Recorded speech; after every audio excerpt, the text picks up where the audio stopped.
How did your run with WWF come to an end? I basically quit the company. It just got so bad for me, paycheck wise. It was just I was spending more money than was actually coming into me. And every time you go to Vince and talk to him, you know, Vince, man, my paychecks just ain't equaling what I'm paying here on the road. He'd give you the old line about, oh, don't worry. Well, we got you on the back burner right now, but we're going to put you on the front and get you involved, and, you know, you're going to make some money and everything will be all right. You know, he kept saying it over and over, you know, and it never would happen. I was always in the back, you know, never really doing anything. And I came home from some tour, and I was supposed to go to like Minot, North Dakota, somewhere where nobody wanted to go. You know, we always had our little.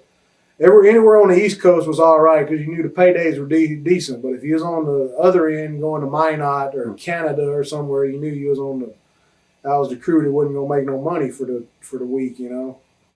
So did you leave on good terms or bad terms? Well, I guess it was bad terms because I just didn't go to town anymore. I had my flight, all my tickets and everything. I was supposed to be in the town.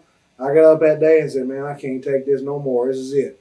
You know, because my checks were horrible. Everything was bad.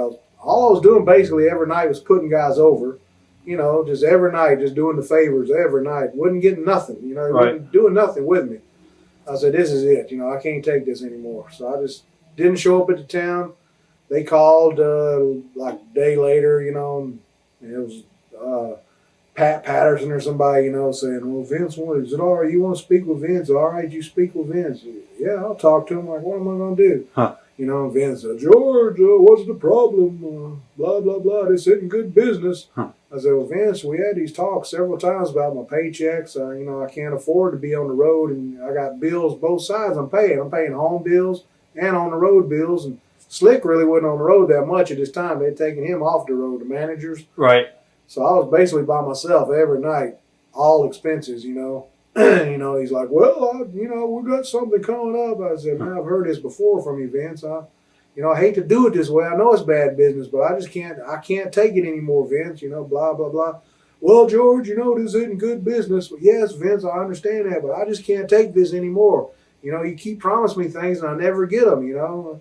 And "All right, blah, blah." We finally just hung up, you know, and even after that, everybody thought I was coming back. You know, Slick, you know, called me, "Man, what happened?" I explained it to him, and he said, "They believe you're going to be coming back any day, you know, next TV. They don't think you actually quit." And I said, "Slick, it's it. I quit. I ain't doing it no more." "No, they believe you coming back." About a month later, they called me, you know, office called me, and Pat Patterson and them was going to Japan. They was doing a big WWF thing in Japan, I guess, with Baba and them. I guess that's the company. Right. And they always said, "You know, we got this trip to Japan. We'd like for you to go with the company, you know. And, you know, we'll pay you $8,000, you know." And I said, "No, I'm not interested." And they said, "What? You're not interested?" "No, I'm not interested. I don't want to do it. I'm tired. I want to stay at my house." Right. You know, so that was about the last time we talked, you know, till I went up there years later, you know, and tried a little TV thing for him, you know. What was, I guess, the most money you ever got on a payoff at WWF? A single payoff probably was like a garden show, $5,000, you know, something like that for just a house show. Of course, your pay-per-views, you know, you might pick up $6,000 or $7,000. I've had some big checks, you know, and I've had some bad checks. That's what I tell people, you know. Any regrets about your run there? I don't have any regrets about my run. I wish now, looking back on it, if I'd stayed, I kind of wonder what may have happened, you know, because I don't know if he would have switched me back to the One Man Gang. You know, I kind of wished I would have stayed long enough till the Undertaker came in. Maybe him and I, you know, might have had a little run together, you know. Right, right. Because he came in right after I left, you know, but it didn't happen. And, you know, I always kind of wonder what might have happened, but